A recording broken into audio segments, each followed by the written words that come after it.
So, what up, people? Your boy Daniel Shane is back in the building, man. And today, me and P are here, and we are talking about politics, man. We're talking about politics. Politics, a very important topic in society today, a very important topic, period.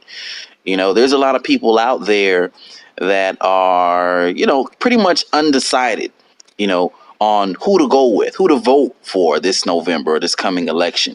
You know what I mean? And me and P are here to give you guys our opinion on which side you want to go with. You know what I mean? So I'm going to start off this love fest by giving you guys my opinion. And I'll tell you like this, man. I'll tell you that for black people, whether you're voting for Hillary or whether you're voting for Trump, for black people, it means the very same thing, honestly. What's Hillary going to do for black people? More than likely nothing. You know what I mean? What's Trump going to do for black people?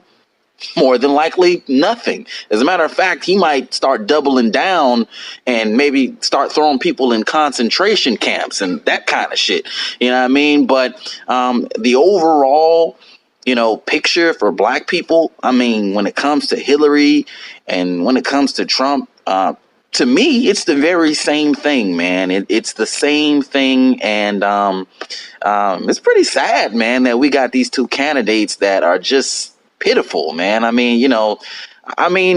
least Hillary is coherent in her ideas, as opposed to Trump, who just kind of babbles, you know what I mean, and is really general about what he, about his plans and about what he, about everything, you know what I mean. But, our concerns lie with the black people, the black community, you know what I mean? And I have to speak on behalf of the black community when I say that both candidates are not in favor of the best interests of black people. And if I had to say vote for someone, I would say independent. I don't even know who the independent person is. Vote for that person, you know what I mean? Or don't vote at all. That's pretty much my thoughts on it, man. What do you think about it, P? I agree. To be honest with you, Hillary Clinton is more or less the same, and Donald Trump is a complete idiot. Neither of them care about the problems affecting the black community. They use the whole black on black crime as the biggest issue and guns as the biggest issue, when those are just symptoms of a much more deeper problem that we have. I mean, to me, Trump kind of looks a little bit like Hitler, though, don't he? I could see him with a little swastika, you know what I mean, on his, a little green, Nazi uniform. I can just see him. He kind of looks like he's related to Hitler. Like, I wouldn't be surprised if he was like a third cousin or something like that, man. I'm gonna look this dude up on Ancestry or something, man. Go ahead. I ain't mean to interrupt you. Go ahead. I'm sorry about that. But, a lot of black people, that's like talking about the Clintons. That's like, I guess you would say sacred. Like, don't talk about the Clintons. They love Bill Clinton for some reason, which I don't even understand. He plays a saxophone. That's. Oh yeah, and he cheated on his wife. He cheated on his wife. How is that even related to qualities of black people? Like, I don't understand that. Why they associate that with black people? That's bad. That's not black people. That is ratchetness. That is not. That is not. And and stop letting people associate ratchetness with black people and with being black. It's two different things. You know what I mean? You have ratchetness and you have black people. You have white people that are ratchet. You have Chinese people that are ratchet, and you have Spanish people that are ratchet. Every race has their set of ratchet people. Okay, so please, my black brothers and sisters, please do not allow people to associate blackness with ratchetness. My bad. Go ahead, Red. I'm playing. But you have to look at the early 90s. You have to look at the crime bills that Bill Clinton passed that locked up a lot of black people to this day. The prison population just increased dramatically. Then you have to look at what they did overseas with the millions of dollars in Haiti and what they supposedly say repairing the infrastructure, all of the businesses and all of the people that they did dealings with. and look at the country over there, and that's like their second home. When they're not in America, they're in Haiti.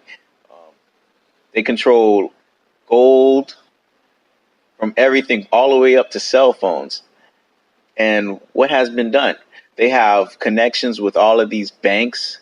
They make so much money just by giving speeches at these banking events and stuff like that. So I don't really think anything is going to change for black people.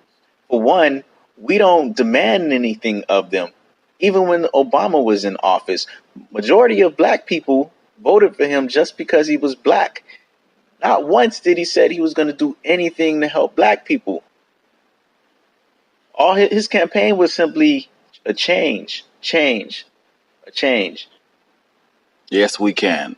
Yes, we can. But he's addressed more issues for other groups of people than black people. He's passed more gay rights or gay legislation than anything that had to do with black people. You're absolutely right about that, P, man. I think we should look at the Obama situation and kind of learn from it and take the positive out of it. Yes, we voted in Obama because he was black, all right? He did absolutely nothing for black people the entire 8 years he was in office. Yes. Okay. I'm offended, man. I'm offended because I keep sitting and thinking about him on TV saying that it would be like a slap in the face to him if black people didn't vote for Hillary Clinton. I'm like, excuse me for my language, but this nigga right here, what the fuck? You got the nerve. You sat in that office for 8 years. Anything that happened to black people, you see a little boy, Tamir Rice, getting shot in a park. You see what happened to Trayvon Martin, and you just took the safe route. You didn't call it for what it is. You didn't try to pass any type of legislation. You didn't ask him to change anything. I understand people like to say, well, he's only the president. And it's true. A president themselves cannot pass a law, but you have a mouth. They're not going to impeach you for saying what's on your mind. When the last time you heard this nigga say black? When is the last time you even heard him say the word black, let alone do anything for black people? So I mean, we just got to take that on the chin. That was an epic failure for black people, and we got to take that and move on. Oh wait, he has my brother's keeper. Like that's gonna do anything? Well, here in South Florida, we got 5,000 role models. That shit don't do anything.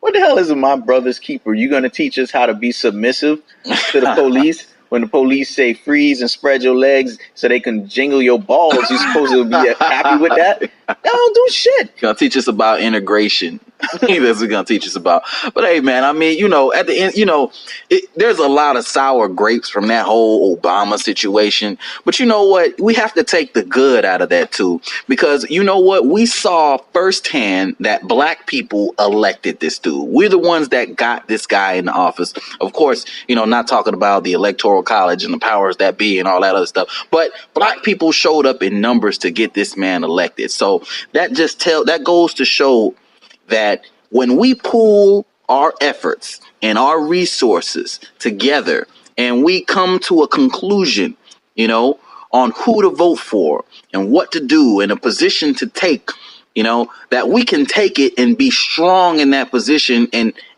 make an impact, on society. And we made that impact by getting Obama elected. You know what I mean? Not only did he win the Electoral College, which is pretty much what gets you in office, but he had the majority vote, which is something I cannot say about your boy, George W. Bush.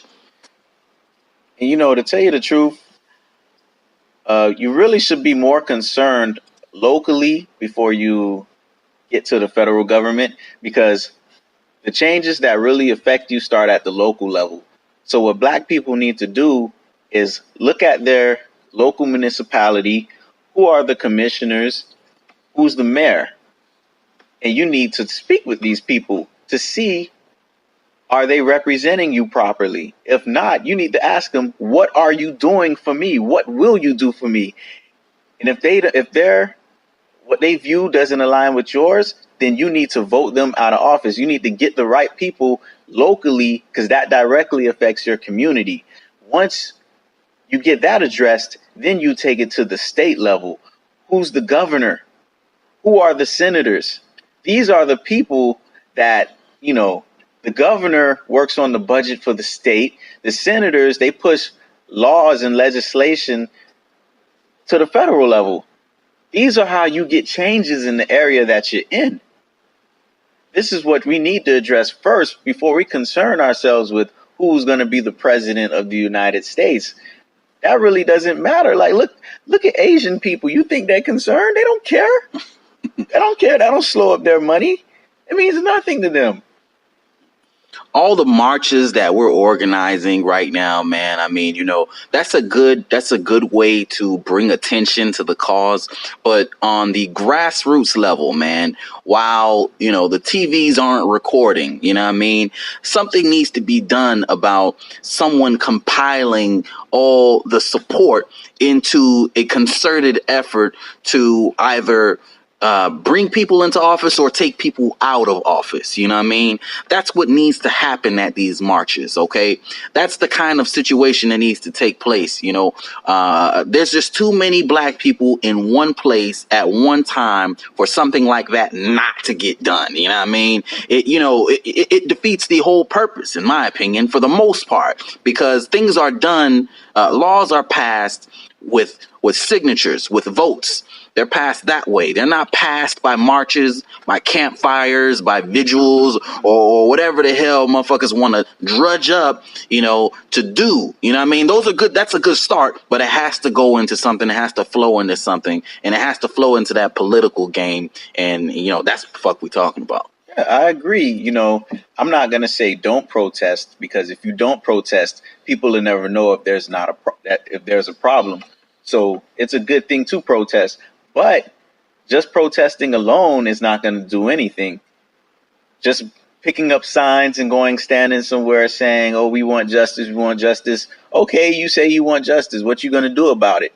You think if you say to the mayor, we want this change, if you don't give us the change that we want, we kicking your ass out of office. Let's see how fast the change come. When you hold your commissioners accountable, let's see how fast the change is going to come. When you hold the governor of your state that you're in accountable, let's see how fast they do things. Look at it in Flint. It amazes me that you still have the governor there, and you have all of the people pretty much still there. And it mostly affected all of the black people in Flint. What they need to say to the governor is that we're not voting for you. We need you out of here. Some people need to get fired. More than fired. They should be put in jail. Yeah, they should be put in jail.